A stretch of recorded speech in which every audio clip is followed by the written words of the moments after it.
Hello, everyone, and welcome to today's webinar. Today's webinar is being recorded and is on housing and virtual training presentation skills presented by Marie Bonville.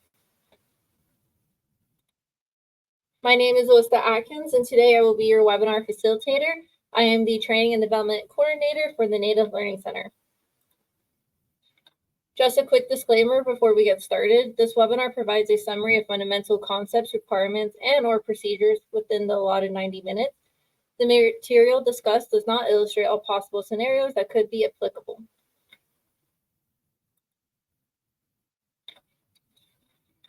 Before we get started, I just want to show you some of the tools that you can use during the presentation. If you look at the top of your screen, you will see an icon of either a person with their hand raised or just a hand. With that icon, you can either raise hand, agree, disagree, or step away. Now your screen should look similar to this graphic here. To the bottom left, you will see a box that says Files. Here you will find today's presentation and additional handouts. There is an additional handout today, so please go ahead and look at the Files box and download today's presentation as well as the handout.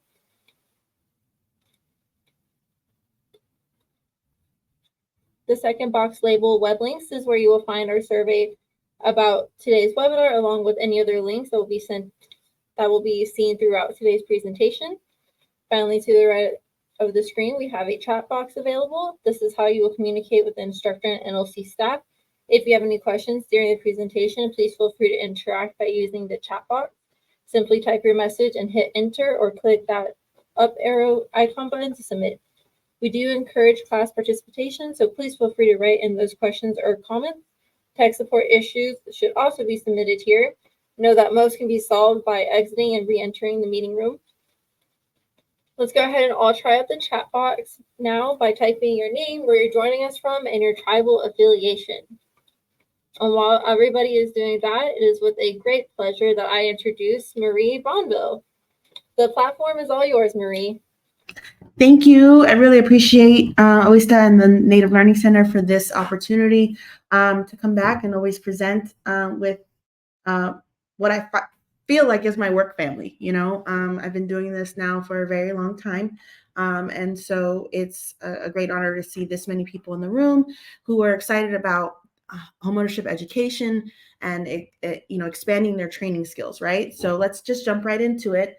Today's presentation is definitely about all the hats that we wear and managing a training environment, right? What does it look like to do a virtual training when it comes to home ownership education? What are some of the things that I've learned over time that I think would be helpful to you, and also things that you all might be doing out there that we can learn from, right? So as Alyssa said, the chat area is definitely a place where we can network, learn more about each other, and share ideas. So I'm going to monitor the chat area and point out some things as we go. But we'll review content for sure.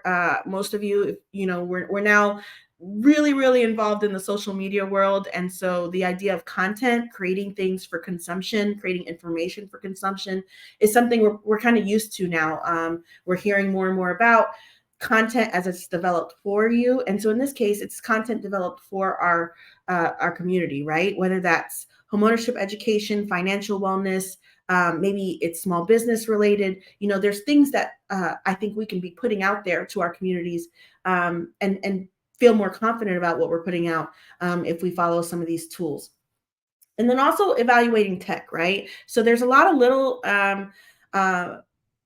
tech options that are out there that I think would be helpful to highlight. And so I've done that, especially when it comes to AI. I know most people are also hearing about artificial intelligence, hearing about how it's going to take over our jobs and all these crazy things. But it's really, we've got to embrace what we can to the best of our abilities so that we can improve the work that we do. And that's really what it's about. I think, we don't need to take that big picture approach and just remove ourselves from the idea of using AI, but really trying to figure out, well, where does this fit in with what I currently do? How could it be helpful?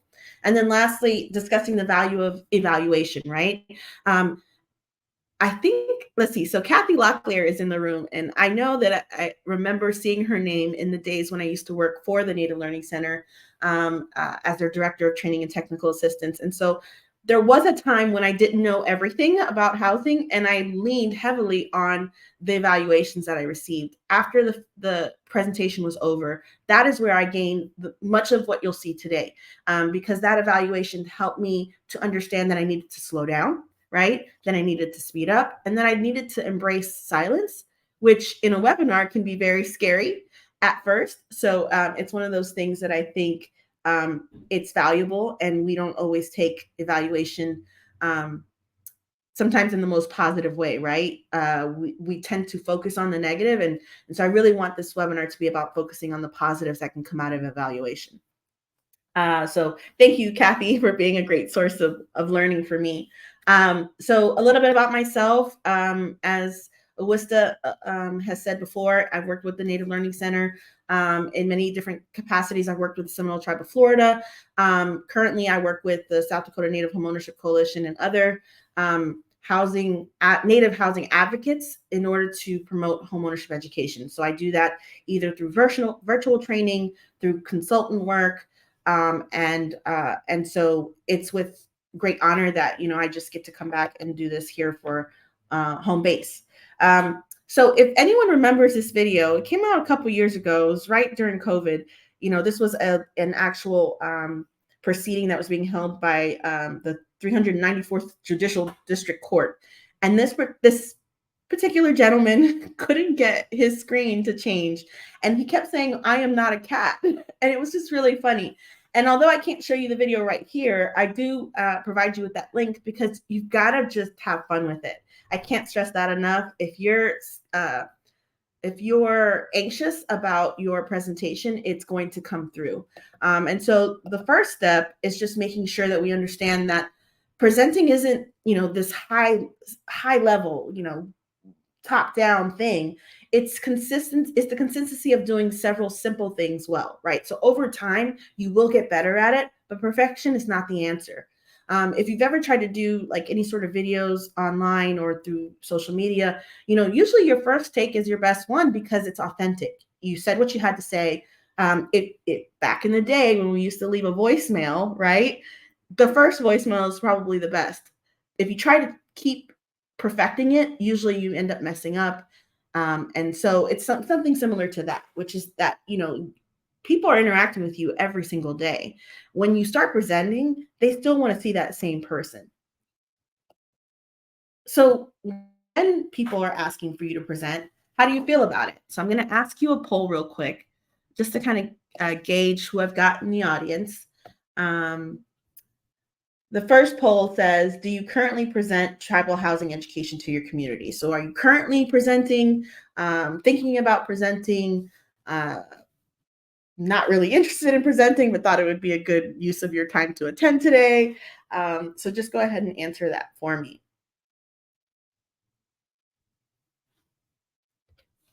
So it looks like, is the room split? It's a little hard to tell. Okay, so I've got, it looks like some have presented in the past and some have not. So that's a good gauge for me as to what I want to hit home. Let's see. Let me ask you another question. Thank you for participating, by the way. I definitely don't want to talk for an hour and a half straight, and polls are a great way of having to not do that. What scares you the most about presenting online? Like, what is it that gives you the most, I don't know what's the word to use, heebie-jeebies, anxiousness? Like, what is it that scares you the most about presenting online? Not knowing where the technology itself could be an issue. And I mean that either virtual or we can say on-site as well, because sometimes on-sites can be just as nerve-wracking. Sure, yeah, the lack of communication from clients. Maybe you've got blank stares. They're hearing you, but you're not sure if that material is necessarily getting through. Having no responses from others. Sometimes it's not necessarily knowing everything, right? NAHASDA is a very big topic. It's a, housing itself has so many moving parts.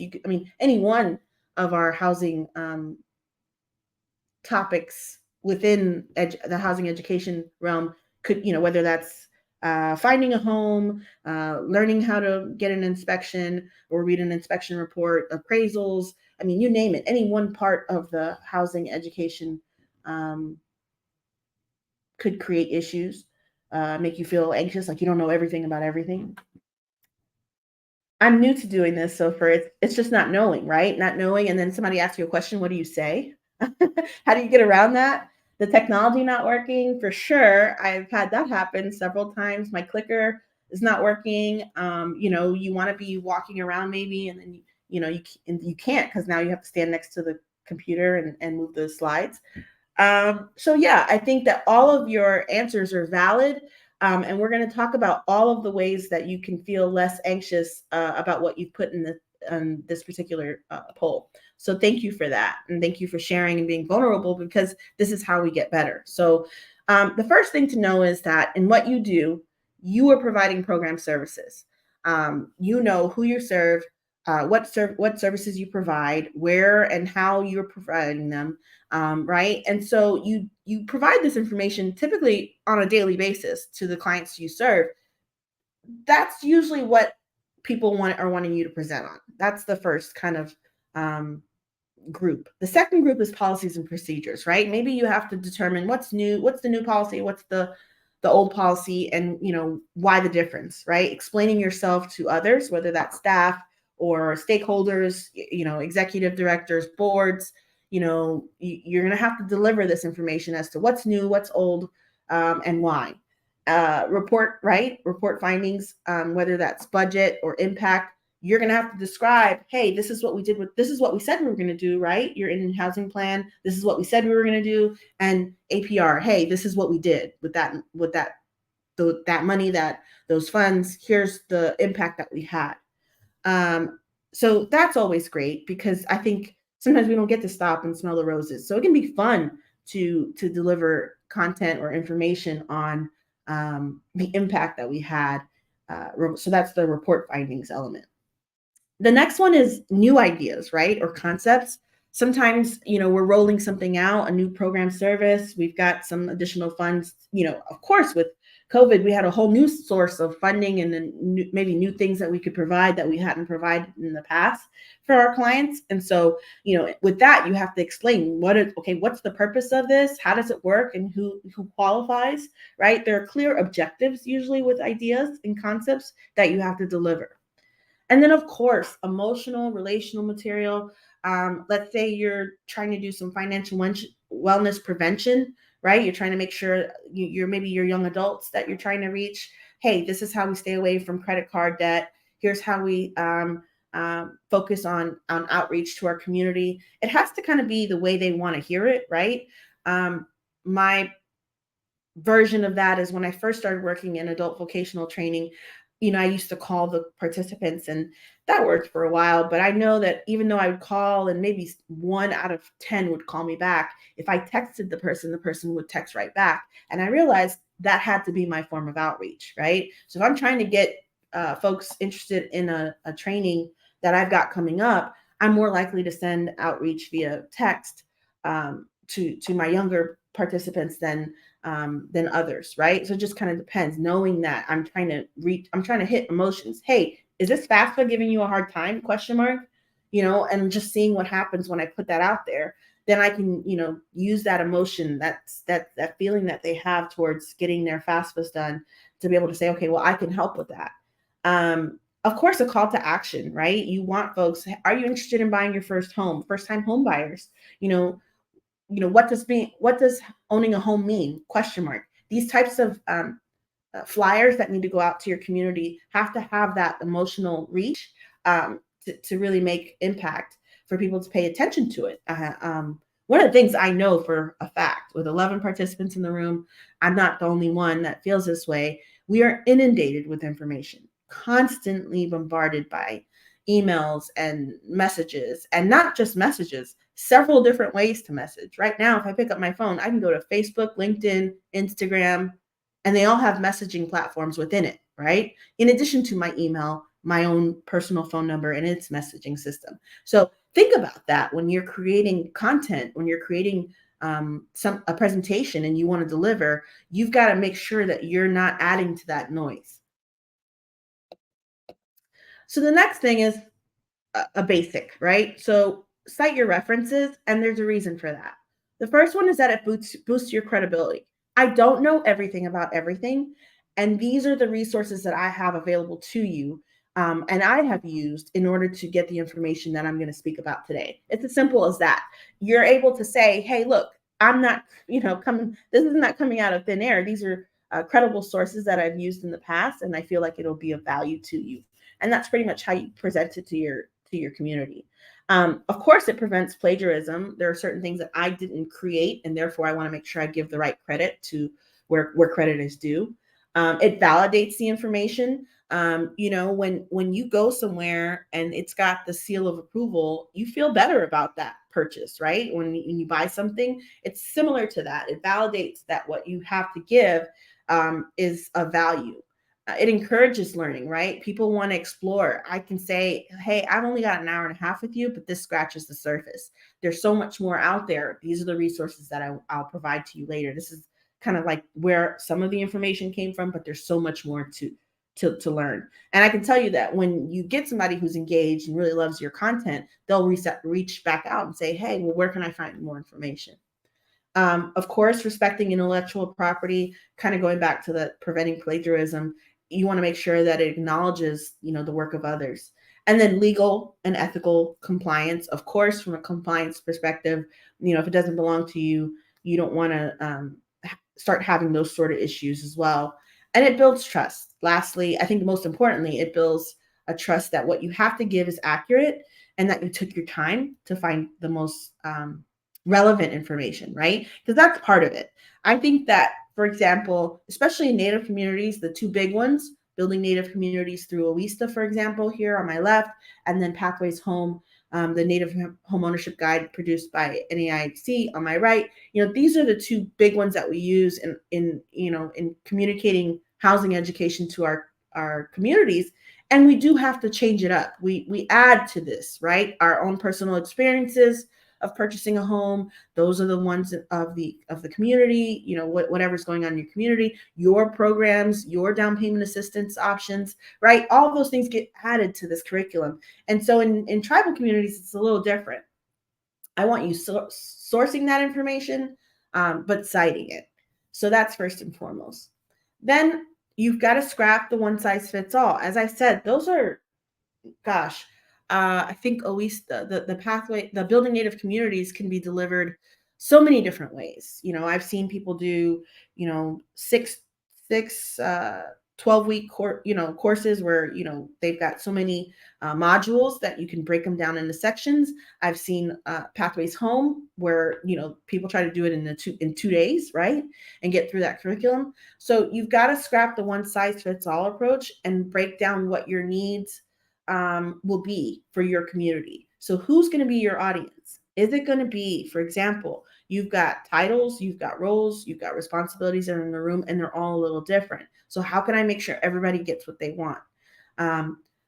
You've got to have a format for sure, but you also have to have some individuality. I am, different in some ways from some trainers, and I have to make that, because my background came from tribal housing and working in education with the youth, that I'm a little different than maybe somebody who used to be a housing program manager and has done that for 30 years, right? So our delivery, our styles are going to be different, but I think that, we have to have a balance. And then also formal versus informal settings. There are times when, I have to cut back on some of that individuality because I'm presenting to tribal council and I just can't, right? There's just certain settings in which case I have to display my content differently. Maybe I use less in terms of, I probably wouldn't put the cat video up for tribal council, for example. But, I would say if I'm promoting financial education, that our communities love to laugh and they love learning when they feel comfortable. And they can't do that if it's too stiff. So I will say that. So the best practice that I give is that you need to frame your topic. And framing, I'm going to show you a few examples of what that looks like. But essentially, I could do a generic essential elements of homebuyer education for folks. That's that broad, big, huge, scope that gives you a purpose and it tells you what the audience interests are. But in this case, I want to narrow it down and I want to say, well, how do I use technology better to benefit homebuyer education in tribal communities? Like now I've narrowed it down to know that it's not just about the homebuyer education itself, but it's about utilizing the technology to get us there, right? So what does that look like? And then I would frame it even more, right? I would start with Monopoly. Everybody knows Monopoly. So we're all in the same frame. I have, let's see here. I might have program managers in the room. I don't see any titles, but maybe Susan is executive director and Lakeisha is tribal chairwoman. And I've got Kathy Locklear, who just started in housing and she's an occupation specialist. We are all coming from different places, but right now, everybody knows that Monopoly is a classic game about making financial decisions. Everybody has emotions behind Monopoly. Maybe they've played it with family. Maybe they've never played it before. And so a little bit of an explanation on how it works will give them some context, right? But, I start with something they know, like the typical home buying agenda. So this is what it would look like in a typical community, anywhere across the country. We're going to talk about money management, spending and savings. We're going to talk about banks. Of course, you have to use a bank in order to get a loan. You have to talk a little bit about identity theft and protecting folks and their wallets. But then credit reports and repair, that's a big topic. And then mortgages, the types of mortgages that are out there. Non-tribal, we're going to go FHA, conventional, USDA, maybe. Those are the ones that you would hear about. But in tribal communities, no, we're going to take it a step further. We need to talk about land management, right? The tribal trust process if you're on reservation. If you're off reservation, right, it looks a little different. Section 184 will cover you there. Utilities, right? Easements, energy efficiency. Utilities in tribal communities is a totally different beast when you're looking at what those things will cost you. Indian health services, the water and sewer system. Now we're in a whole different place and space because I have to talk about different things. Meaning I value homeownership education, but we've got to take it a step further. Maintaining your investment, right? Inspections, not necessarily required, but definitely something that is of value. Explaining the appraisal process, insurance, the many tribal staff members they may encounter along the way to securing their home. And then, of course, the Section 184 USDA and the Native American direct loan, the types of loans that are specific to Native communities. We need to have those things, but we also, remember, we're framing. We're saying, here's the education that I need you all to have and know about, but times are changing and I accept that, right? So just like that, monopolies had to change. Most of us have credit cards, right? Most of us use electronic banking. There's some trust issues with banks in Native communities for mainly because they didn't provide us with many options. And so, there's a lot of us that use online banking because the nearest bank is really far away. 2008, this particular Monopoly edition really caught my eye because it shows that people didn't know what they were getting themselves into when they purchased a house in 2008. So I might use this to frame, this is why homeownership education is so important, because it showed the cracks in the system when people didn't understand what they were getting themselves into, what they were purchasing, this biggest investment of their life. In 2008, people saw how not knowing had a great effect on, the whole market. And of course, the future. So what do we do now? How do we move forward? What does this look like? I'll throw things in like HGTV because that's what they're watching. They're watching this process and they're saying to themselves, well, why can't it be as simple as that? So I acknowledge it. And so when you're framing, you want to acknowledge exactly what's going on in their world. If you're going to be doing homeownership education in your community, you have to address the elephants in the room. Part of that is the kind of taking apart some of these expectations that they have for the process because it doesn't look the same as it does on HGTV. And of course, you want to provide them with hope, right? So Native homeownership is possible. If you go to this website, nativehomeownership.com, you'll find videos. I encourage you all to look at the videos and then really and truly, again, going back to done over perfection, I want you to try to get your own clients to take videos of just, hey, what was that? If they're closing, ask them, hey, what was the process like for you? Take out your phone, take a 30-second video of just what the process looked like for them, and you'd be surprised how helpful that will be to you, for you and your community, rather than trying to just get the polished produced versions. They're out there. Like I said, this website will provide you with several to choose from, and they're great, inspiring stories. But there's nothing like seeing your family members and your friends win, right? So I encourage you to kind of take a look at those videos and then get inspired to create some of your own. Because what impacts your audience? What gets them motivated? It's the objectives, right? It's the stories that we tell, and it's the support that we plan to provide them in the long run, right? So the objectives, sure, is that you have to attend 2-hour classes, once a week for 12 weeks. That's the objective, to get you through this program. Maybe the support is that at the end, we'll provide you with some sort of down payment assistance. But the stories, right? The stories we tell. This is important. As a side note, I will say that it's really hard when you're starting with home ownership education. Everyone's really motivated in the beginning. And maybe the money is the motivation at the beginning. The down payment assistance part is the motivation at the beginning. But I will say that because the topics get more complicated over time, you see people lose hope. So this is why the stories are so important, because you have to embed those stories of success to let them know there's light at the end of the tunnel, that it's not, as hard as it looks, that it will get better. So identify with, or start with the end in mind is kind of what I do when I'm thinking about a presentation. And it sounds crazy, but I honestly start at the end. I know what I want to accomplish. So I start there and say, okay, well, what all will I need to get there? I identify the challenges.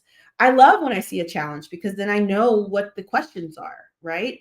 I quantify what that impact looks like. In a homeownership education, it's going to be someone finishing I take pre-tests, right? I know kind of, what information I feel like they missed completely. And then there's the feedback that, looks like they had a sound basis in knowing what mortgages are out there, right? So the pre-test and the post-test are helpful. That's a way of quantifying impact. But I have to specify all these different needs, right? Because I've got a room full of people in different levels.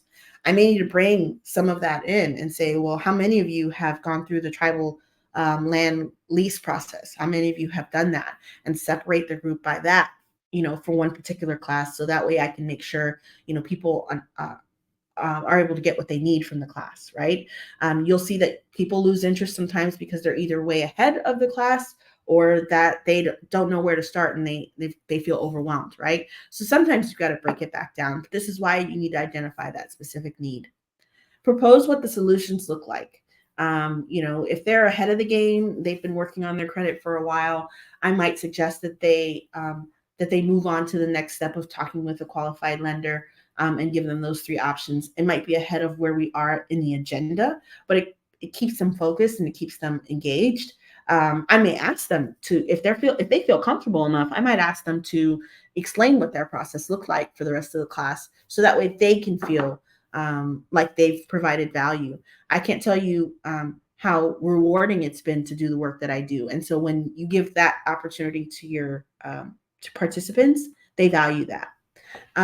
Selling the advantage, of course, if you've got homeowners that you have worked with in the past, use them to your advantage. Use your staff. I have inspectors come on and talk, and they'll talk about the different different vendors that are out there. Of course, we can't, as practitioners, we're not here to sell them on one person over another. And so selling the advantage looks like, look at all of these housing professionals that we have available to you.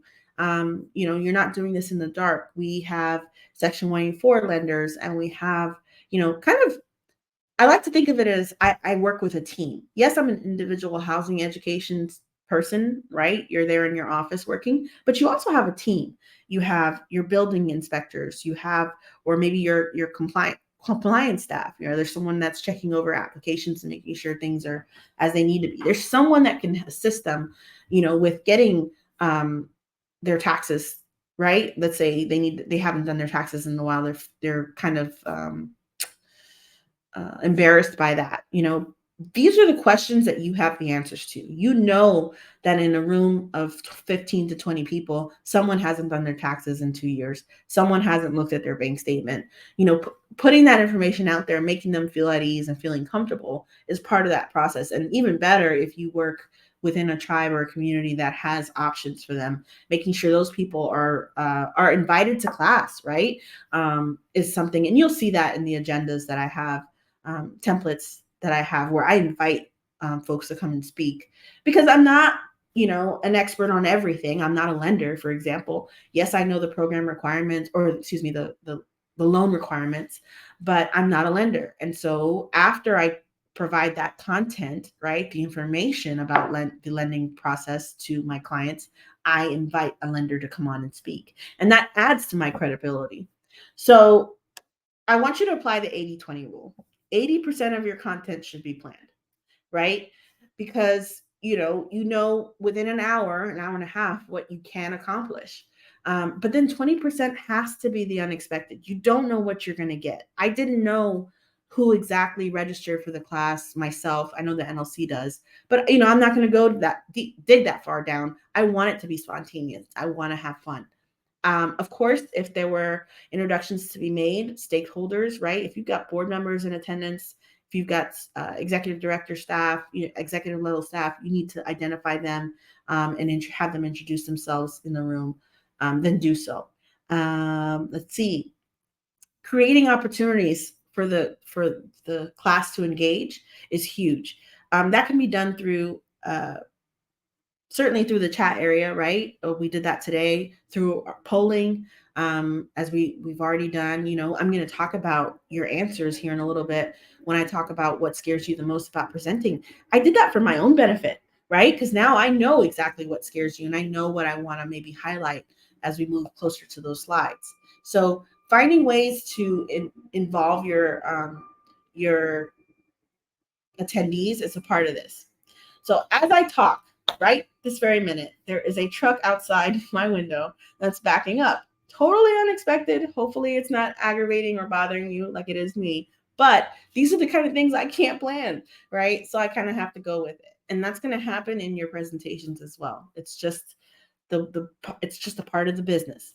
So best practices to tackling anxiety or feeling like, I don't know if I can do this, is create your own content, right? So yes, those curriculums are out there, but there are things within your community, right? You might know that your IHS process looks like XYZ, and you might be better off creating a couple slides on your process and talking about that process and talking about things that went well and things that could be done better if they plan, if they use if they use a better approach, right?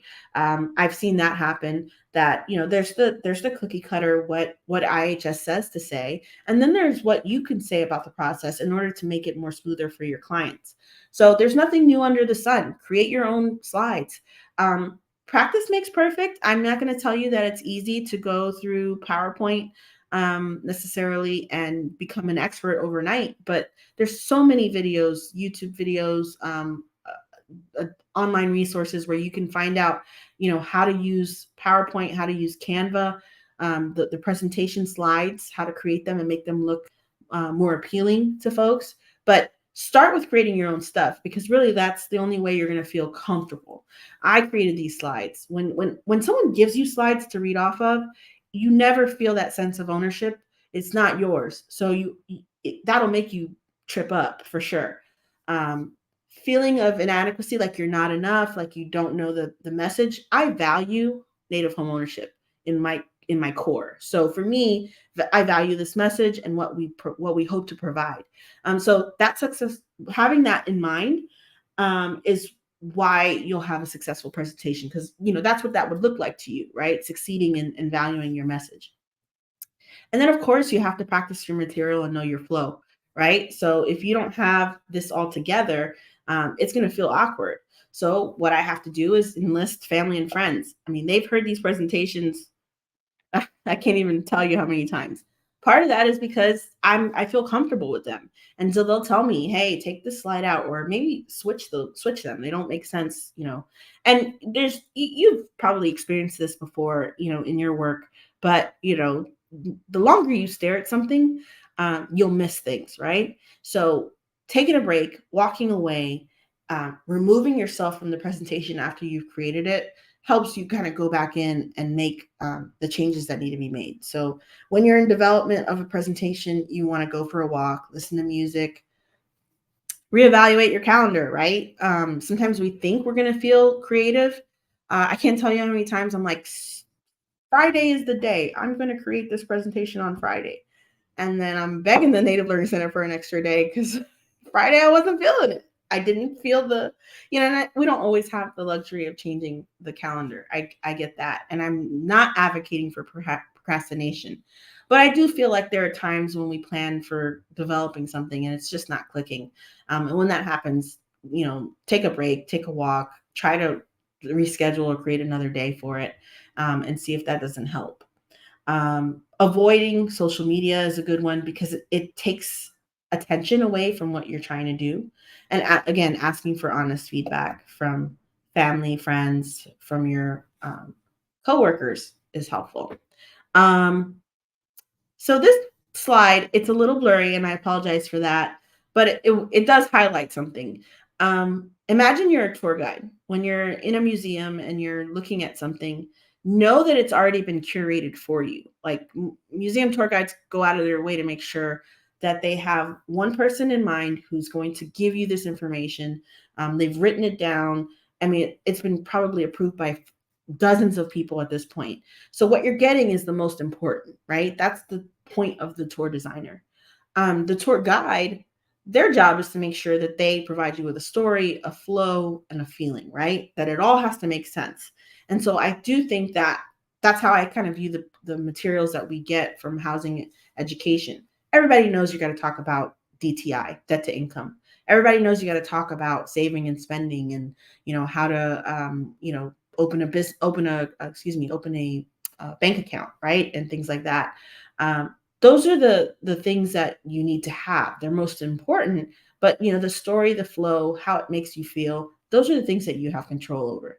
And the other thing is, because the slide is blurry, I'm going to say it. Like if I'm not careful, I can also kind of create a environment where they kind of get it, they kind of don't. It's a little blurry, so I've got to be careful and make sure it's easy to read and easy to understand, right? So how do I do that? Well, in Native communities, a good story will get you there. So sometimes I have to start with a story to make sure people get why we're going to talk about, you know, savings and spending today.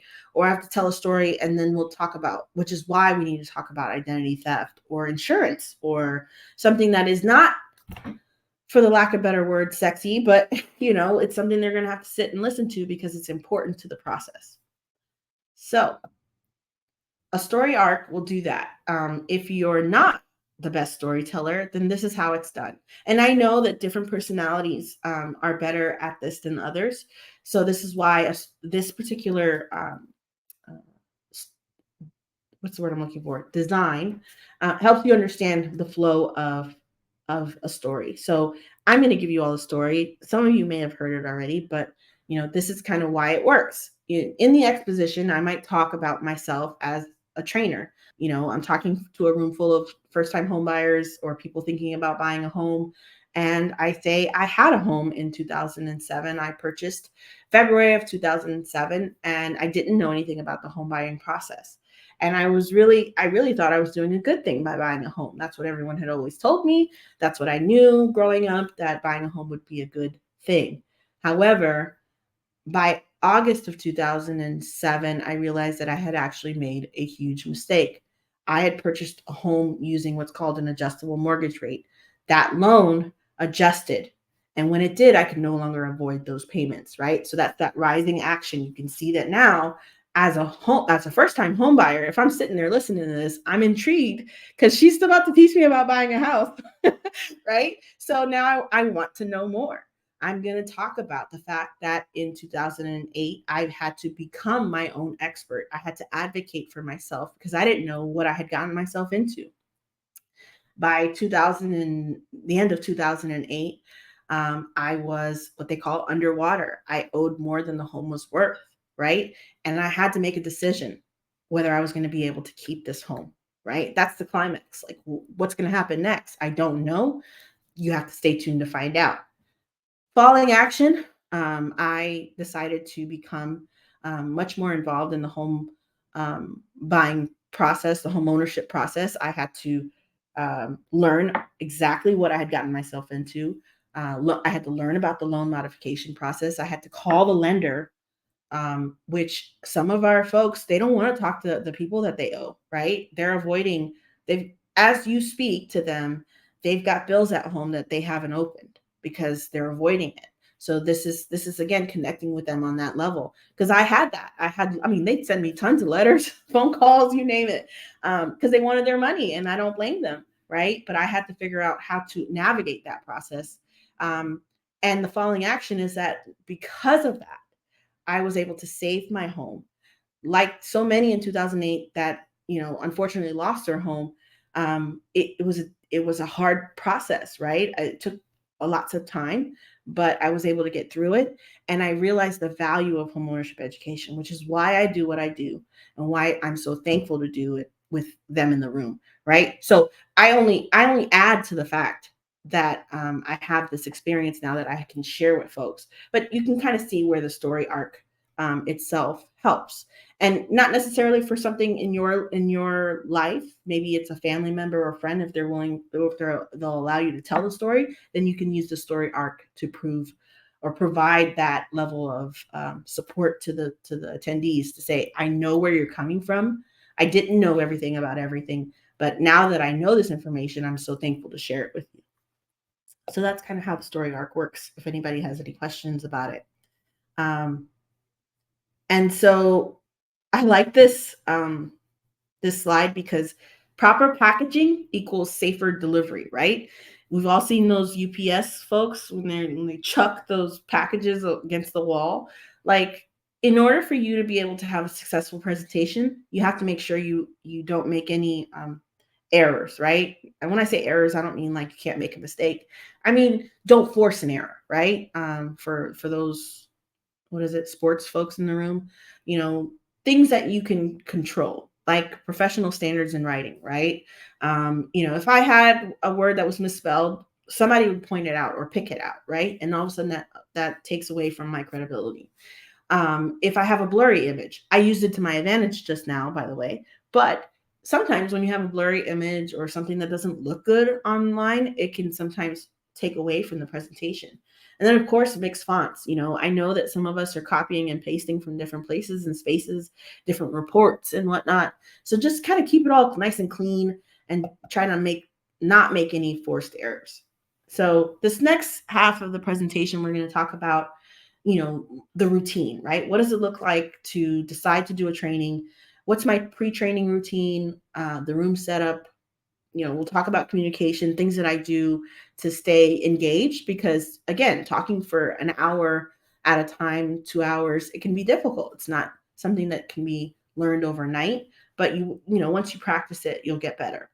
Of course, audio and visuals, watching the clock, things that can help you. Right now, I know it's 2:45, and I know that not because I looked at the clock, 2:45 my time at Eastern Standard. But what I mean to say is I've kind of clocked the number of slides I need to get to the halfway point, right? So watching, the flow, how fast I go with certain slides and how slow I go with others can help me manage the class better, right? And then the deliverables, things I want to give away. I want to make sure that folks get it. So I have to either I have to provide them with some sort of survey, or I have to ask them questions to make sure they've gotten the majority of what the class had to offer. Kind of like that takeaway, right? So before I get started, are there any questions in the chat? I don't see any, but if there are, I'm totally fine with you putting things in the chat area, and then I can check in on them on the way. So, of course, pre-pandemic, right, on site, you would have these tables with all these little tchotchkes on them. Maybe if you were a tactile learner, you'd have like rope or string or things you could play with at the table, because there's different types of learners, right? If you might be at a podium, no podium, all these things. So you kind of know what a room setup is like when you're on site. You've got your presentation, you've got your computer, your presentation slides up on the screen. In this particular case, it's important that you're preparing your virtual space in the same way. So for example, is this going to be a webinar or is it going to be a training or a meeting? Like, what information do I need to know? What types of platforms are out there? These are all relevant. The same way you would ask any, hotel conference person, whether you're going to use roundtables or squares or chevron style.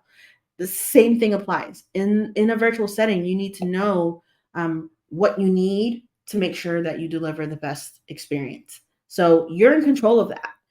So the attendee, for example, right? The information in the link, you set the expectations whether or not they're going to be on camera. Some communities I've worked with in the past require that their attendees are on camera. Some only require that they're on camera when we have guest speakers. So I know that when folks are on camera, they tend to check out. Like you can see that they're checking out, right? That's different than when you're off camera and you don't know. And I think that kind of goes into no engagement, when like some of the answers that people had, lack of communication from the clients, blank stares from the clients, things like that. It's hard in a virtual setting to know if people are paying attention. Best thing you can do is ask them questions in the chat area, ask them to engage, give them the polls, to make sure that they're understanding, and that they feel like they have an opportunity that they can ask questions, right? Which is exactly what I just did. Of course, you control whether folks can speak or not, and different platforms can do things differently. I know in this particular platform, we don't have a mute option. Excuse me, we don't have a audio option. But in the case of Zoom or something like that, where people are very much used to it at this point, I tend to welcome it, and I'll tell them to unmute their mic if they feel comfortable speaking. But why is tech your friend, right? Because with Zooms, Team, WebEx, Adobe Connect, Canva, these platforms give you options to engage. So you have to kind of decide which one's best for you. I kind of think of it like Facebook, Instagram, TikTok. Everyone's got their version of something that they like the best in terms of how they engage with people. Find whatever platform works best for you and stick with it. Of course, I do know that some of you are in tribal housing settings where you're not necessarily allowed to use one sort of, maybe you're only allowed to use Microsoft Teams, or you're only allowed to use Zoom through a specific account, etc. So I know it's not as flexible as maybe myself because I'm an independent, but I do think that, even within those more rigid platforms, like Adobe Connect, for example, which can be, as we were describing it earlier, it can be a little testy sometimes. We found ways around it. We found ways to still have fun with folks in the room. So now we're going to move into developing the content, working with the tech, right? It's like Nike, you just have to do it. Like, there is no getting around it. I'm talking to you about presentations, and I know that many of you are very, very aware of the good work that you're doing and what you want to provide for your community. But if you don't understand the technology, if you don't use it, if you don't have great graphics, this is the TikTok generation. They're watching videos all day, every day. If you don't have engaging content, it's going to be really hard for them to focus. And I say that knowing that we use the curriculum that is native centric. It does a great job of conveying the things that need to be conveyed, but you have to incorporate some technology or you're going to lose the engagement of your clients. So I personally like Canva. There is a paid and an unpaid version of Canva that you can use. And I use it for a lot of different things. This is actually my personal Canva, and I wanted to show you, I've got training schedules on there. I've got reports, right? What's great about Canva is that I can create a report. So in the case of this, what you see here, CRHA 2023 spring training, that's a report here on the left. Let's see if I can pull out the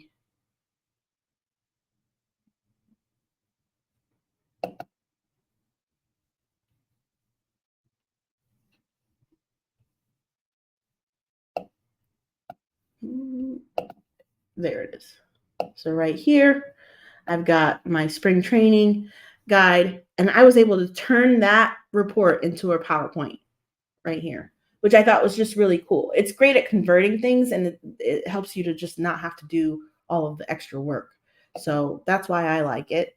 But I've got all kinds of things that I've used it for. Social media for sure. So as I said before, this was the training report that was actually a PDF deliverable that I gave to staff that I turned into a PowerPoint with a click of a button. And it had the same information. Of course, I had to adjust it for the purpose of a PowerPoint, but it works pretty. If anyone used to use Publisher back in the day, it works similar to Publisher in that you can create really great graphics and just put in whatever you need to slide wise. I actually took some screenshots of Kahoot and some other practices that I've used to kind of give folks a virtual kind of story as to what I did to create this virtual training class for Cheyenne River Housing Authority. So those are the actual slides, which I just wanted to show you. That came from the report. Now I'm probably going to take that PowerPoint now and clean it up, because a report is different than a PowerPoint. With a PowerPoint, I've got to do too many words on the screen can be overwhelming. So I will take some of that stuff out. But I literally did that. It took me all of 5 minutes to get it from the report that you see here to the PowerPoint, because it automatically converts it for you. So moving on.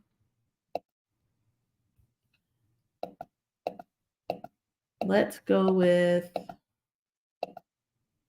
external engagement. Other tech that I use. Mentimeter is great, and because it helps you poll in real time. And I'll show you what that looks like here in a little bit. Jamboard is also great, meaning people, just like you kind of logged into today's webinar, they're actually logging into your surveys and seeing in real time their answers, but in creative ways, not necessarily just in the chat. Sometimes it can be hard because great things come out of the conversations that we're having in the chat, and it would be neat if we could have it for future use.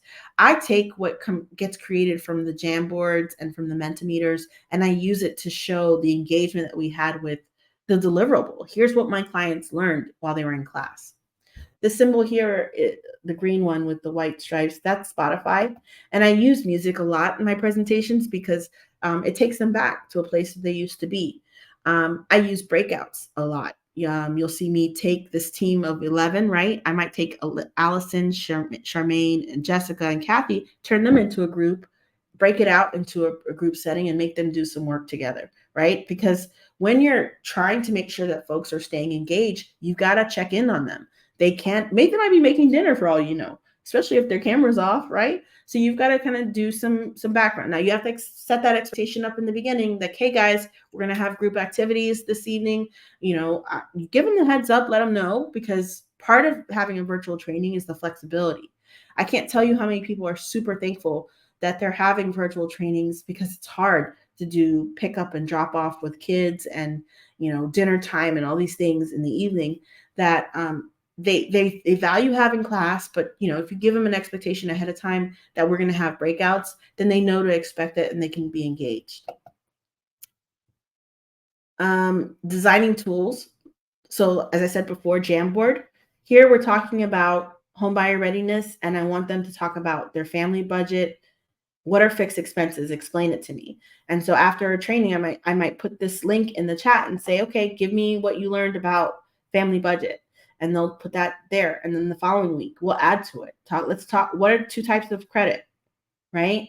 Revolving installment. they'll put that in there. Okay, cool. Now I know that for a fact that they've learned some things from being in class, one. But two, I've got a really nice visual that I can show my stakeholders that I do what I said I was going to do, and I made sure my clients or my attendees got the information they needed to be successful. What are 3 predatory lending practices? True or false?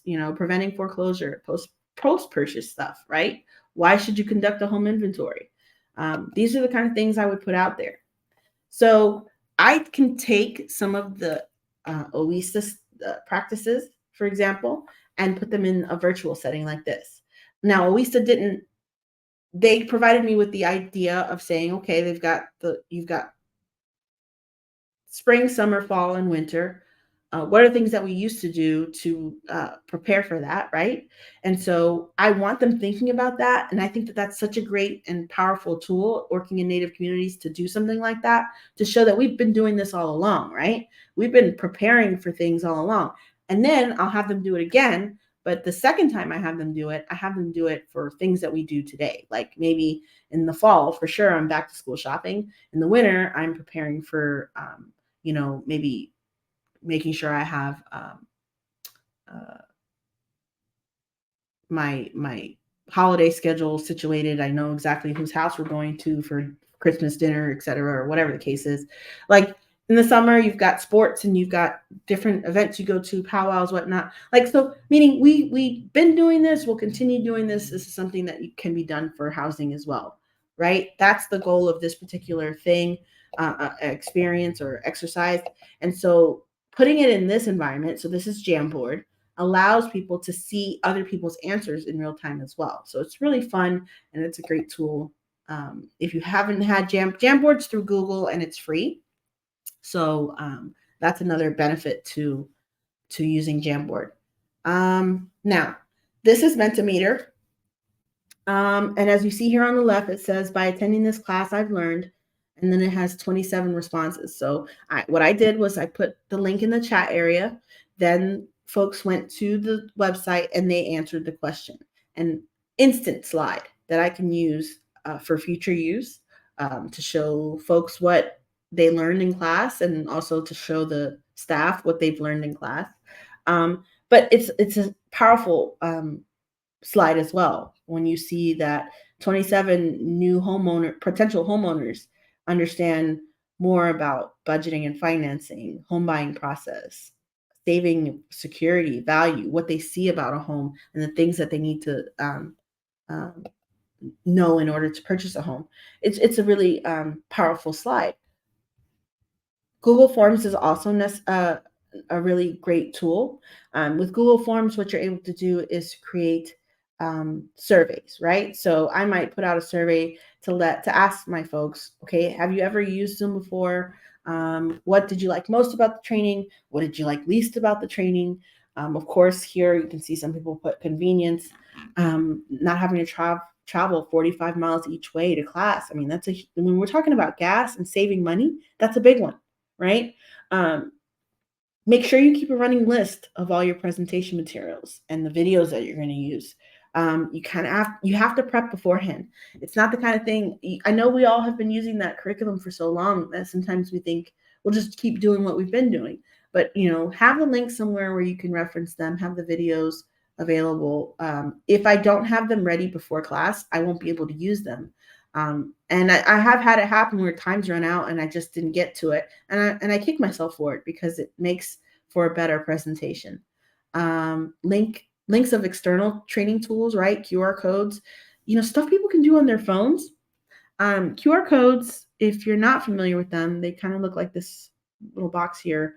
And the whole thing is that from your phone, you're able to go to websites with it. So I like to create QR codes for my classes so that folks can take hold of the information. Another tool that I use is Kahoot. It's a little more complicated, right? There's a free version and a paid version. Of course, I have the paid version because I do this for a living. But the goal is to create quizzes, and then they're fun, they're interactive, and people can use it from their phone.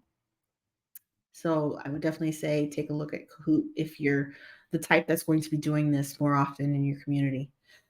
So now we're going to talk about the elephant in the room, Chat, GPT, and Bard. How many of you have heard of those two AI systems? You can put this in the chat area.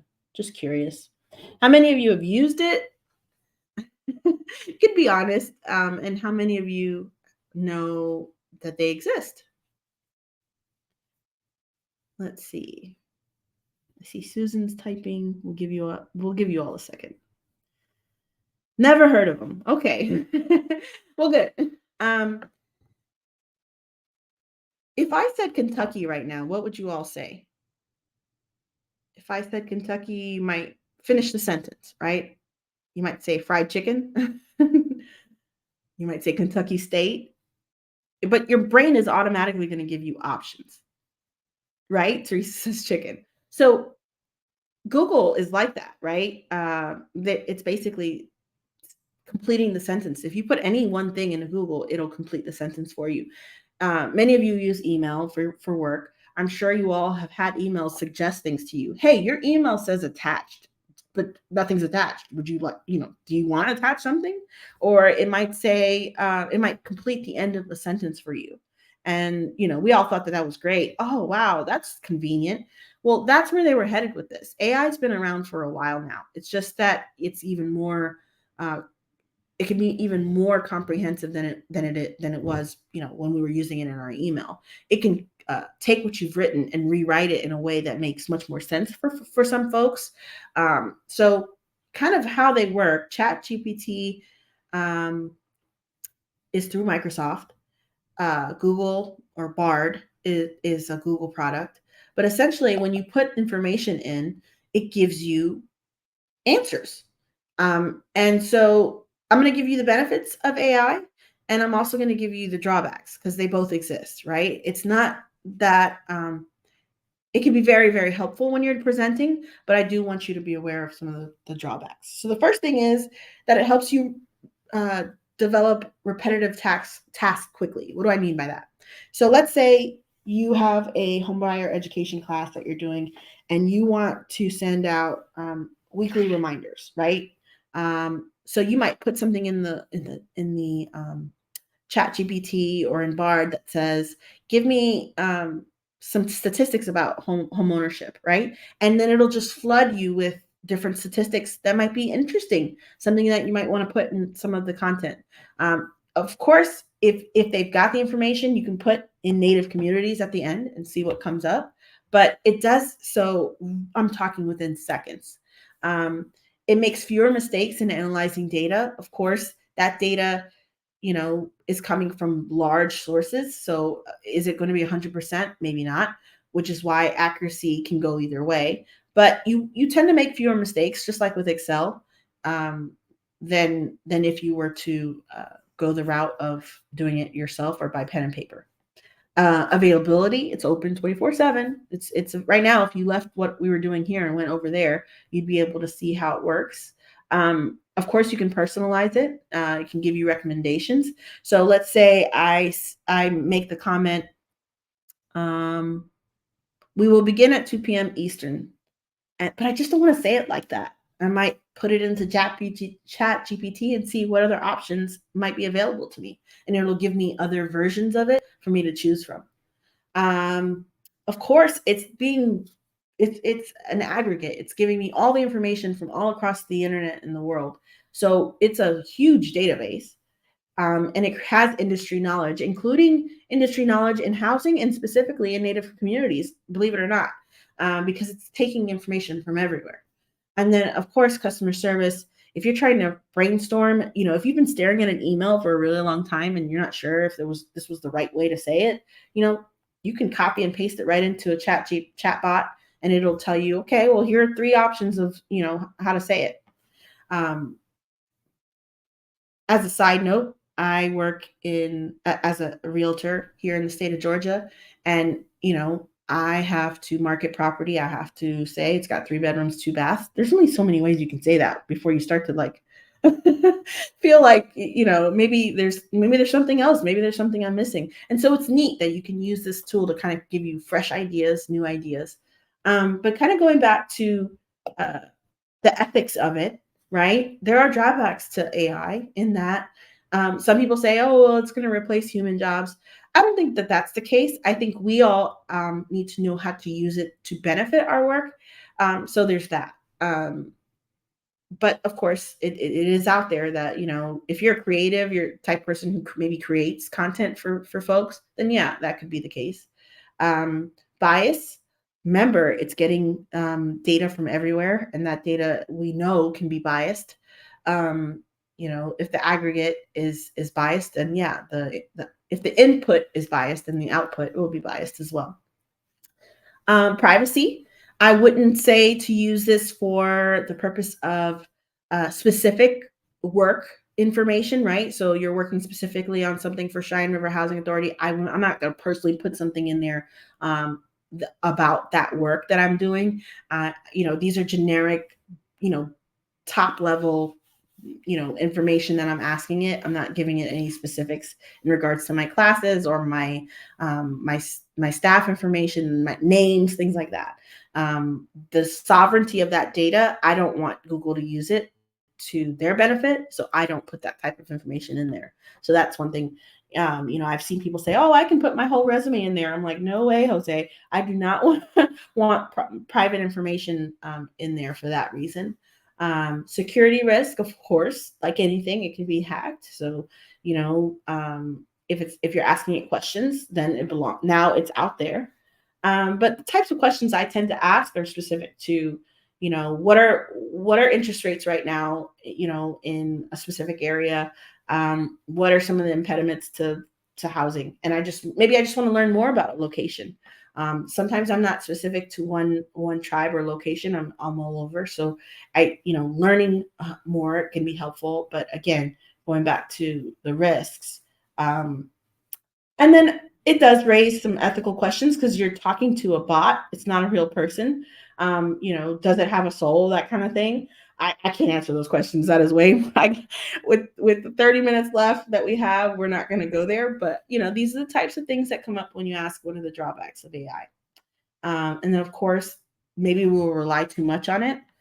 So that's a big one. And the cost.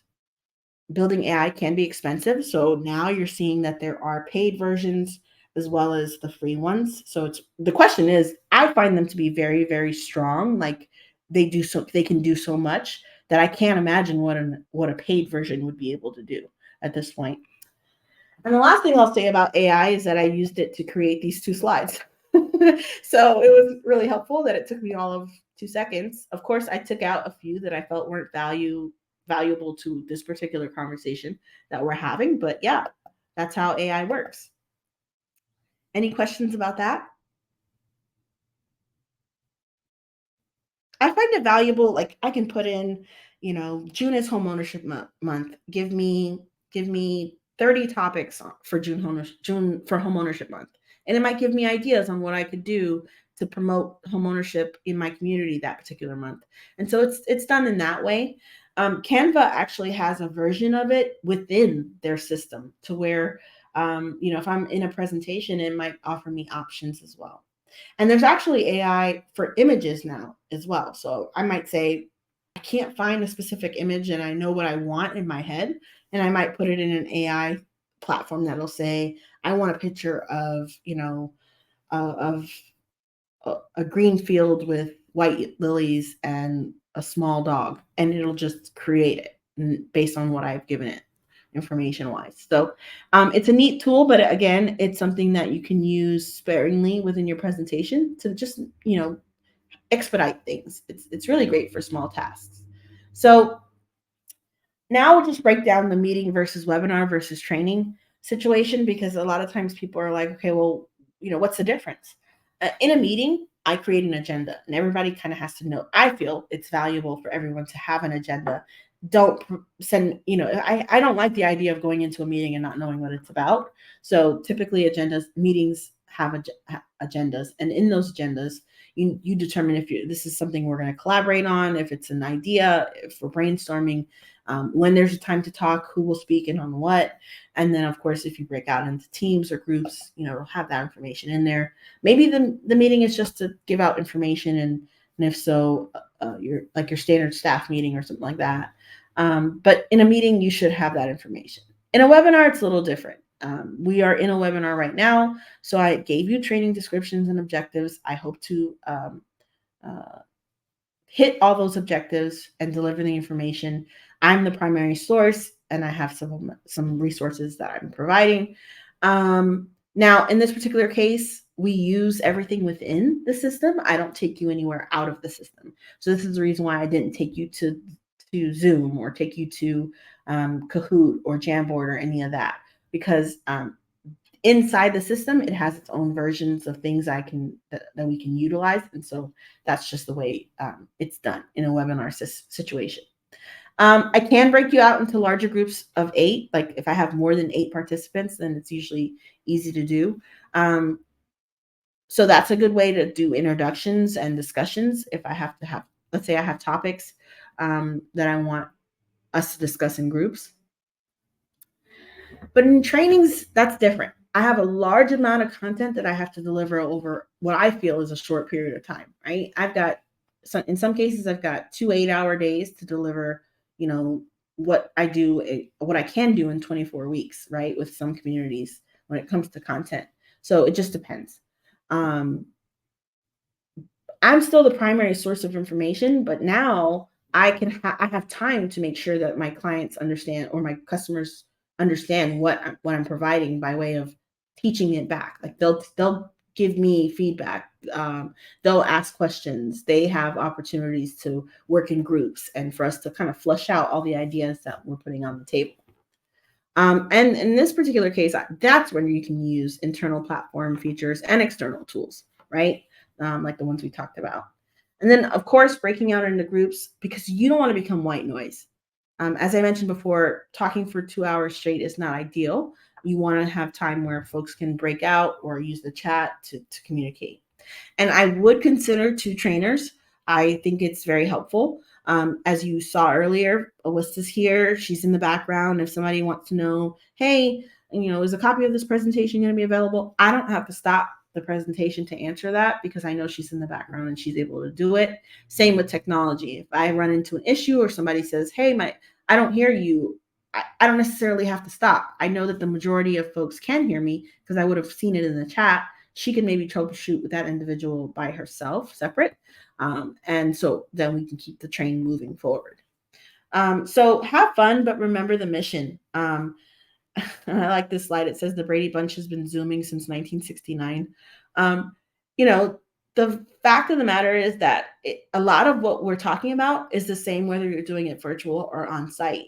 You're still prepping the room. You're still talking to your collaborators. You're still making sure that your presenters, if you've got somebody coming, a guest speaker, you've got to confirm with them that they're coming. These are things you would do in an on-site setting, and you're just moving it to the chat area. So nonverbal communication, I will say, I don't have my the video like I would if I was in Zoom. But I'm still talking. My hands are still moving. My eyes, people would see that I'm still staring at my camera. I'm not looking down when I talk. There's movement in what I'm saying. Do not put my video on. I saw it move a little bit. It kind of scared me. No, it's fine. You can if you'd like. But what I'm saying is that there's active. There's an active voice and there's a passive voice. And in this particular case, I'm in charge of this webinar, so I need to be active at all times. I can't let my energy get low, because then it's going to start with me and it's going to end with you guys, right? So I need to make sure that my energy level remains consistent. Of course, deliverables. Handouts are helpful.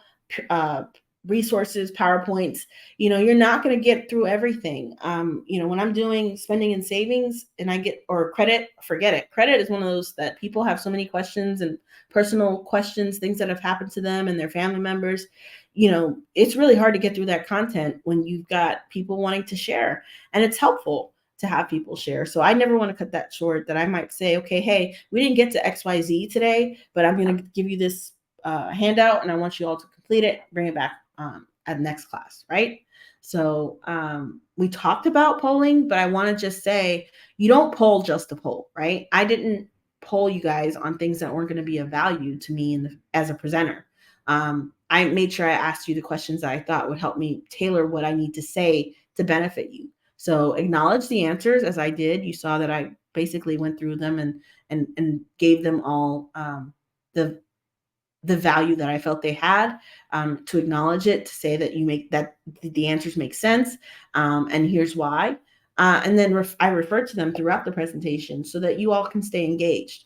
There's nothing like hearing your name, in a presentation to know that this person knows and connects with you. With audio, of course, I tested my audio before we got on, but also I use Spotify primarily. At the beginning of class, I might say, hey, what's your favorite song? And then I play them during the break. Or in the case of a training, I might say, okay, let's talk about things that are different within our groups based on, when we were born, right? And I might say, name that tune, artist name, title, and see what comes up in the chat area. I might say, now that I've got your favorite songs or whatever, I'm going to put them on during our breaks. And people, they get so excited when they hear their song, right? The song they chose. So those are just options on how to use music, because music is a different part of the brain, takes you somewhere different. As I said before, with visuals, make sure that I tested video or I asked about video with the NLC beforehand, determined whether or not I was going to move forward with it. I prepped those things ahead of time, or I would have to in order to have them. It's not the kind of thing you just, throw in last minute. But make sure it makes sense. And then, of course, watching the clock. So I know that I have 15 minutes left. And I practiced ahead of time, to see if it makes sense, if what I, where I plan to be, and with questions, what that might look like without questions, right? So if most of you are scared about not being able to present, and that engagement and what it's going to look like if nobody asks any questions, I will say that you have to be prepared to speak on other topics or or elaborate if you don't get any engagement in the chat area, right? Because now you don't have anything necessarily to speak on with the attendees that you might have more time, right? And it can't feel like you're stalling, right? So if somebody asks you, so these are some of my what ifs, right? If somebody asks you a tough question, here's how I respond. I say, thank you for the question. I ask them to repeat the question. And I ask them to repeat the question because I probably heard it the first time, but now I have some time to make sure I get the answer right. And I answer the question the best I know how, to the best of my ability. I check to see, did I answer your question? And if I did, I say, great, thank you for the question. This is just one of those methods that people use in order to make sure that they're clear. I heard once, I don't know where I picked it up at, but it basically says clarity is kindness. If you can be clear about what you're saying, then it's kind. It's kind to the person who's asking. Like it takes a lot for a person to say, hey, I don't understand. Can you explain this to me? Or sometimes to ask a question, especially in Native communities where some folks are introverts and don't feel comfortable speaking. So if they ask a question, then this is a good way of kind of making sure you acknowledge them, and that you've answered their question. And if you haven't, let's say you don't know the answer, then what do? So we'll talk about that next. So when you don't know the answer, you can use the Chick-fil-A method. I don't know. Is it Chick-fil-A? Chick-fil-A and also Apple. Apple's another one. They're good for this. I don't know, but we'll find out together, right? I don't know the answer, but let's find out together. I've had to use that in EWONAP trainings and other things where some of the stuff is technical. Like I don't necessarily know everything about ICDBG. I don't necessarily know everything there is to know about environmental review. But you know what? Let's find out together. I will get this email sent off during lunch. And when I get back, hopefully when we get back from break, hopefully we'll have an answer, right? It gives me enough time to process the information, figure out if I can find a solution, and it lets them know that I heard them and that I will find out. So that would be my answer to that question. What about when, I don't know the answer? So what are some other what ifs? If there's a group presentation, right? People have different styles. Acknowledge them from the beginning. I have worked with some trainers that are just the funniest in the world, but they cannot stay on agenda for anything. Like they just agenda goes out the window, our time goes out the window, and I got to make it work, right? So there's technical staff and managers, and when they're mixed in with leadership, it can be overwhelming because sometimes, you need to talk about very specific things, and they're going to love that. The staff and the managers love that, but the executive leadership, they're on a time crunch. They've got places to go, people to see, and they don't necessarily have all that time. So it can be hard when you've got a mixed bag of participants.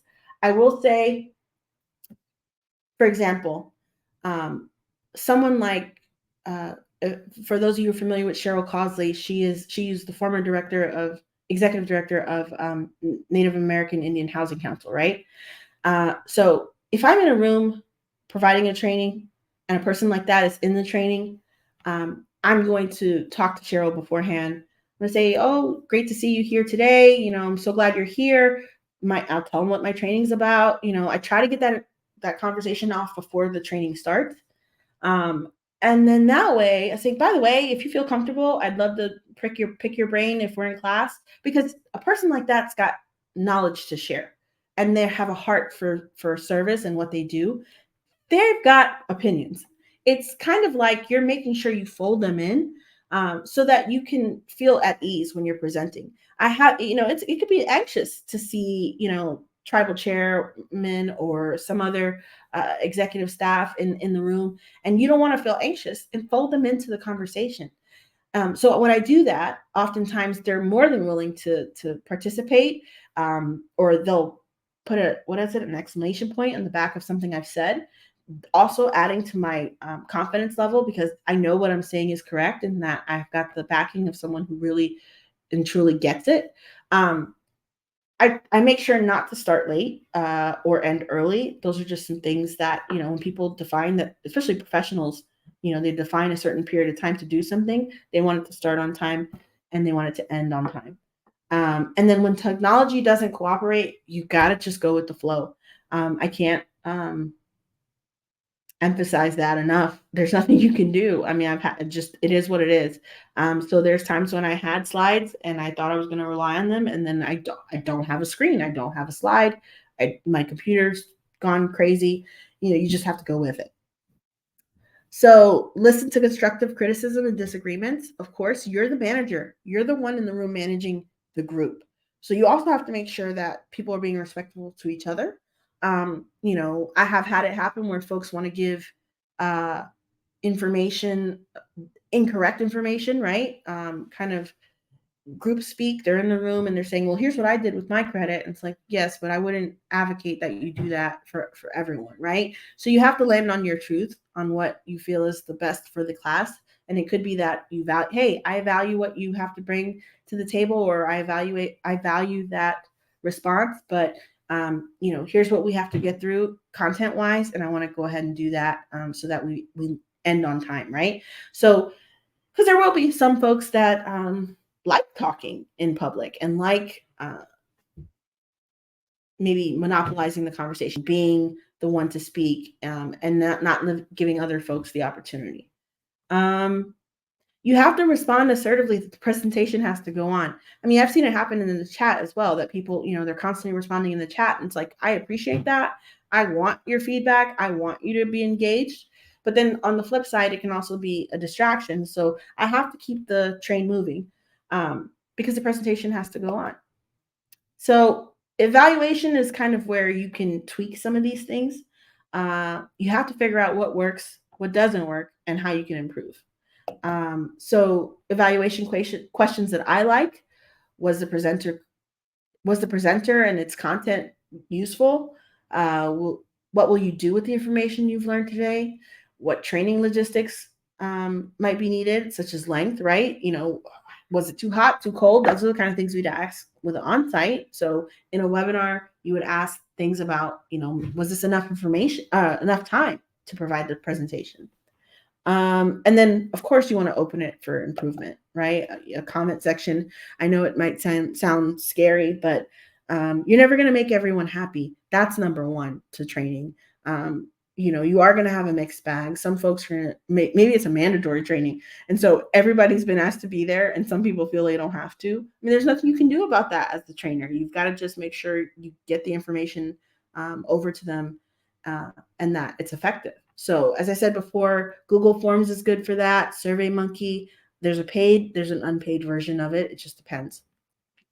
So this is the cutest couple ever. They are, this gentleman was a Native American, is a Native American veteran out of Cheyenne River. And they came to the first Native American direct loan veterans training, virtual training that we had during the pandemic. So I was tasked with helping the staff there at Cheyenne River create a virtual training program for their general membership, but then create one specific for their Native veterans, which was really just an amazing opportunity. So I have, and I'm going to pull out some of the things that came out of it, things that I think will be helpful to you all as you develop your own style of presenting. So right here, let's see if I can put this down some. Hopefully everybody can see that.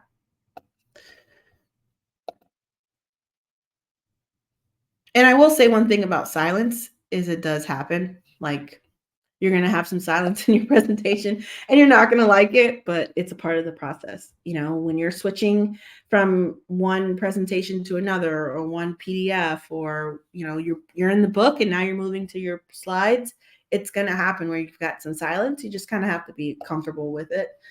It doesn't feel as long as it is, right? So I had to be silent for all of maybe a half a second. It feels a lot longer, but it's just a part of the process. So going back to this particular training, I had a set schedule, and I invited Morro Grande as their utilities company. First Tribal Lending was the lender that we had come on and speak to them. We had, excuse me, we had USDA come on and speak, in Western Dakota. In addition to that, we had NADL staff from the Minneapolis office come on and speak as well.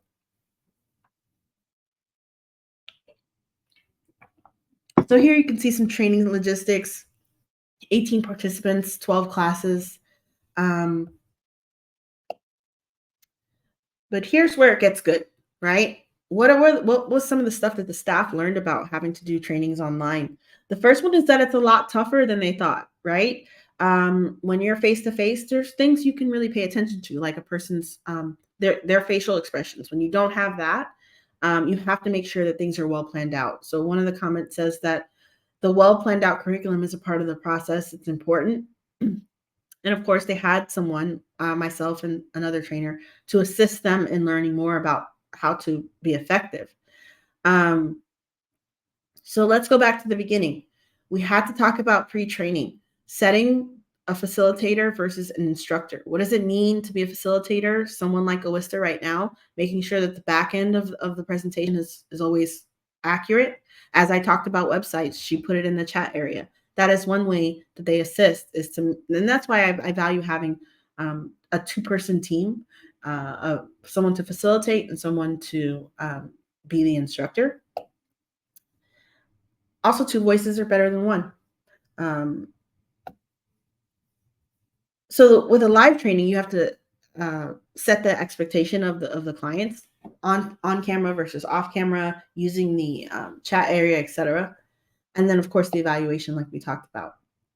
So here was the pre-training meeting checklist. We talked about development. What is it going to look like? Facilitation. Who's going to do what? The content itself. Okay. Both those books that I mentioned before, they don't necessarily have slides that go along with them, specific to your community and, the different elements that exist. They have a construction manager. He does a lot of support work for clients. So what does that look like? And we'd have to create slides. Who's going to create those slides? So there was some content planning that had to take place. Of course, you had to secure the guest speakers. Who was going to do that? How are they going to do that? And then collecting data, right? For the purpose of the grants that they had, we needed to make sure we had pre-tests, post-tests. Again, these are things that can be created through Google Forms or other sort of survey type But other things to ask: what about clients? Do they have access to computers? We're talking about Cheyenne River Sioux Tribe. A lot of folks are in rural areas where they're not going to have any reception. What does this look like? Is there a hybrid option? For the Native veterans, what we decided to do was go ahead and provide an on-site option. So one of the staff was at the office for any veteran who wanted to come in and take the class that way. I, the presenter, stayed virtual. So I was always virtual, but the clients could choose between virtual and on-site, which was nice for them.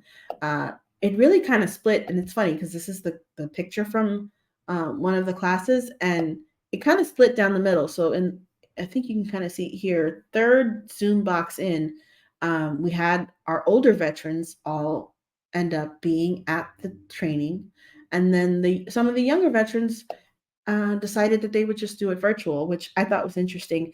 And it's indicative of what they saw in their needs assessment. So during their needs assessment of veterans, they asked them, what they prefer. And older veterans very much wanted to use the facilities, the veterans facilities that are available to them. And they go to events like that there. But many of the younger veterans, I should say, just prefer not to, right? So it's an interesting dynamic amongst the veterans. We'll see how that plays out as far as outreach goes, but it's something to consider. Also, computer literacy, who feels comfortable using their smartphone? And then questions I had to ask myself: do I want to take them out of the virtual setting? If they had a hard time logging into Zoom, how much harder is it going to be for me to introduce some of these other tools? Maybe I need to kind of prep them for it. We'll try it in class, not in a high stakes training, or if it's, for example, credit and credit scores, that's considered high stakes because there's a lot of information, there's some math, there's some things that we need to do for that. And so I may decide not to include some other virtual tools with that training unless I think people are comfortable with the technology, if that makes sense. Of course, the curriculum, do they work in a virtual setting? Books, PDFs, PowerPoints, other visuals. So these are your pre-training questions. I won't go through them all, but now you know what to look for. One of the big ones, policies and procedures. Think about that. What do they currently say? Some of the lessons we learned is that you need to create a pre and post training checklist, schedule communication for your attendees and your guest speakers ahead of time, because the day of the training is kind of too little too late. They may have forgotten. Define facilitator and instructor roles. Checklists. So I like this one here. It's basically an opportunity for you to say, okay, if I've got 30 minutes, what objectives do I want to hit? What are the topics? What activity or learning methods will I use? And what materials do I need? So this kind of helps you develop the content itself, which I use to help me with that. Sometimes I have to, I think I have more time than I really have. So writing down the amount of time is helpful. Remember, you're in charge of this curriculum, right? Of the PowerPoint, the slides. So sometimes you got to cut some things down. Everything in the book is valuable, but not everything can be delivered in the hour that you have, right? So just think about that as far as what you need to cut down. I have had it happen where folks are reading out of the books and then, they run out of time. Well, then you're definitely not going to get to things. And then the client feels like they're missing something. So it's better for you to cut it down ahead of time. So you get, it becomes more, has more continuity. It feels more collective, like you made the effort, you know exactly what you want to talk about, and you had enough time to do it versus it feeling rushed. So this next checklist here is for you as the instructor. Let's say staff is present. I've got Awista here. And so I might ask her like, hey, did I create a welcoming online environment? Did I welcome everyone? Did I monitor what was going on in the session and in the chat? Sometimes you get focused and you're on one thing that you lose sight of other things. So this kind of helps you see if everything is kind of coming together for you. Let's see. Last but not least, guest speaker management. So I had some guest speakers were great because they already had their PowerPoints. They know what they wanted to say. Others were like, when I get there, I'll just talk about what I do, and every guest speaker is going to be different. So you want guest speakers to confirm that they're going to be there in the first place. I have had it happen where they don't show up, and that means that you have to have a backup as the primary source, right? So if the guest speaker wasn't to show, what would you do? Cancel class? You value the folks that are coming to your class. You don't want them to miss out. So have a backup plan. Encourage guest speakers to submit visuals or presentations or PDFs ahead of time. So that way you can give it to your clients. And then, of course, ask them for additional feedback as well on the class itself. So seize the day. I'll never forget it. We're in the middle of the pandemic. We're going through these books and no one's talking about the pandemic. Like, we're not talking about spending habits during the pandemic. They're completely different from the way they were, regularly, right? Our spending habits were completely different. So as far as going out to eat, for example, most people weren't doing that. So we need to make sure we add that. Going back to creating this content so that it makes sense for your community, think about that. So these are just some of the other elements and takeaways, things you can do to add to your trainings that I would suggest. Here are the key takeaways that the Cheyenne River had in terms of, adding more time to their development because they didn't realize it took this long to create these classes. I think that's the biggest takeaway for me is that, sometimes we just assume that these things will happen overnight or because we have the books, that's all we need. And there's so much more that goes into it. So last but not least, I just wanted to give you, this is actually my old workspace. I have a new workspace, but it looks pretty much the same. I've got my mom and my grandma always with me. And so they're there. I've got my gifts that I get from the different tribes that I've worked with that it's a gift of gratitude they've given me, but also it's gratitude I have for them to do the work that I do. I have sticky notes with answers. If I think you're going to ask it, I make sure to write it down before class starts so that I don't forget. We live in a world with acronyms. I don't know all the acronyms, but sometimes I have to make sure I write them down. Or if I need to get back to you with an answer, then I need to write it down as well. So I keep hydrated. I have some popcorn in case I get hungry. You've got to sustain that energy level I was talking about earlier. And then I'll tell you my little trick. I keep a bottle cap or a paper clip when I'm in a room and I feel, even on site, and I feel like my energy, it's just going to overflow. Like I feel a little anxious. I press on a bottle cap or a paper, because bottle caps can't really bend. The plastic is so hard. Paper clips, I might use that. Whatever I've got on hand, I'll just put it in my pocket and I'll you'll see me with one hand in my pocket. And that's because that's where my nervous energy is going. So that what you see is calm, collective. I love what I do. And I know that what I have to give is of value to the folks in the room. So I get to put all that negative or anxious energy into trying to destroy a bottle cap in my pocket, while what you see on the surface is calm, cool, and collective. So with that, that's it for today's presentation. If you have any questions, feel free to put it in the chat. I'm still here while OISTA wraps up, but that's all I've got for today. And I'll be back in a couple weeks with some HR related stuff, but I appreciate you all attending and look forward to seeing you at our next webinar. Thank you so much, Marie. You did an incredible job, as always. It is a pleasure and a blast to have you always present a webinar. I'm going to go ahead and launch the feedback. As Marie was saying earlier, the feedback is instrumental. It lets us know what you guys would like to see in the future, what you would like to see more of, or what you would like to see less of. Your feedback is huge and it's greatly important, and it is anonymous. We do not see who is filling out the form, so it only takes a couple seconds, so please let Marie know how she did. I know she will greatly appreciate it, as we do. Our next webinar is going to be September 19th. It is Tribal Grants Management Part 3, presented by Vince Franca, CEO of Next Venture Consulting, LLC. As always, registration is free. It will be 2 p.m. Eastern Eastern, 1 p.m. Central, 11 p.m. Mountain, 11 a.m. Pacific, and 10 a.m. Alaska. As always, you can access our recorded webinars, including this one, on our website, www.nativelearningcenter.com. It is under the Recorded Webinars Catheta tab. Marie has also done a cajillion webinars, so if you're curious on all the other webinars she has done on housing and grant writing, please send me an email and I would be more than happy to compile those recordings and send them to you. Check out our upcoming events on Facebook, Instagram, LinkedIn, and Twitter. Don't forget, we also have a podcast called Hopathanga Native American Podcast, and you can find that on Apple Podcasts, Spotify, Google Podcasts, and Simplecast. We do release them on Wednesdays, so please check out our latest release.